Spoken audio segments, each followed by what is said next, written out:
It may be empty now, but on April 4th, Fraser Hall will be full of booths for students to sell their art at the upcoming art fair. This event allows for students to make money individually or to make money for their RSO. Sheila O'Keefe, the Vice President of BU Leads, made crafts last spring, and she's planning to set up again this semester. So I was helping with the booth for the RSO BU Leads. BU Leads is an RSO on campus that focuses on all things leadership, but we were just happy to be involved in the event, and myself and a couple of the e-board members created some crafts to sell, and it was just kind of setting up a booth just to be involved and hang out with other RSOs and things like that. Last year, Sheila made stuff like picture frames, but this year, they're expecting more. Some picture frames, like Bellarmine themed picture frames, so one that was said swords up, and go knights and things like that. And then we also had very simple friendship bracelet making, and a couple of people came up and were like, I want green and blue, and I would just make it really quick in 2 minutes. We're not exactly sure what we're going to have this year, but I think the bracelets were kind of popular, so I think we're going to bring those back. And then we also had some BU Leads pins and stickers and some BU Leads merch and things like that too.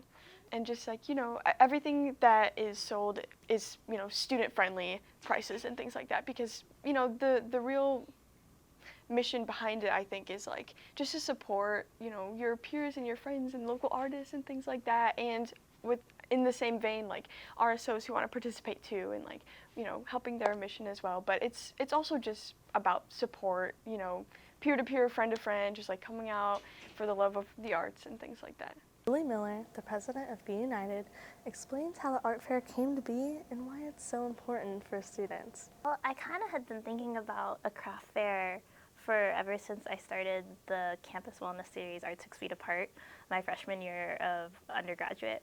Now it's called Art for the Heart, right?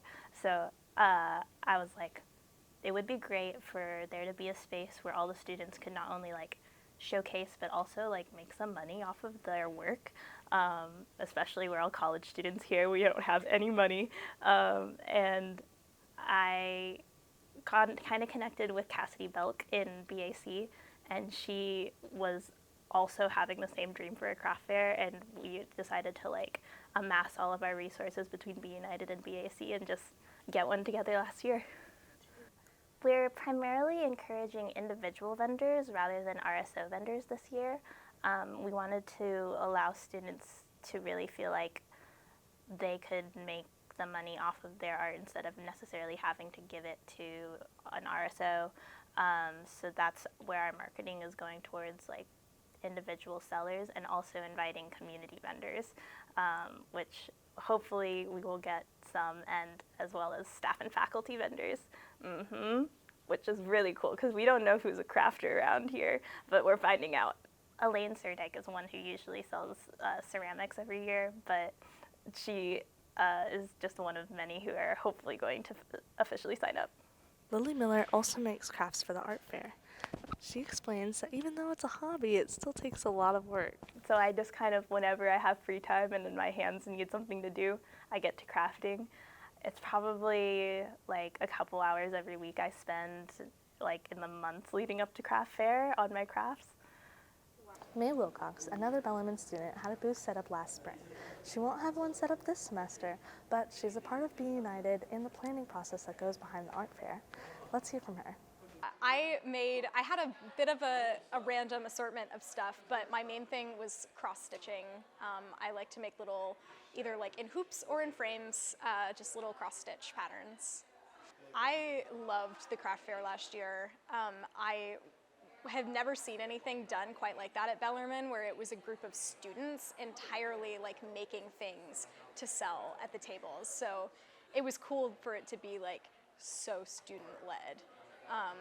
And getting to see what everybody's different crafts are, what everybody's good at making in their go-to creative project was also super cool, because I would see people there that I kind of vaguely knew, and then I'd be like, oh my gosh, you make the coolest t-shirts or whatever.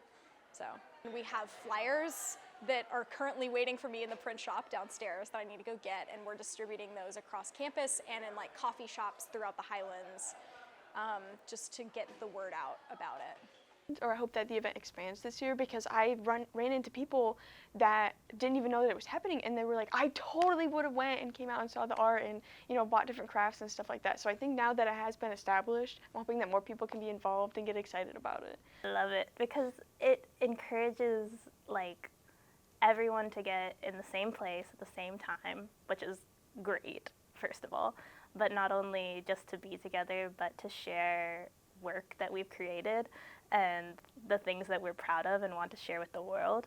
Art, it's amazing. I love being part of the planning team for such an event. And I hope everyone comes out to the craft fair on April 4th in Fraser. If you want to be a part of the art fair, make sure to fill out this form so that you can get a table and sell crafts too. Or if you just want to attend and possibly buy some crafts, make sure to be here in Fraser Hall on April 4th. I'm Amy Caldwell with Knights Media Network.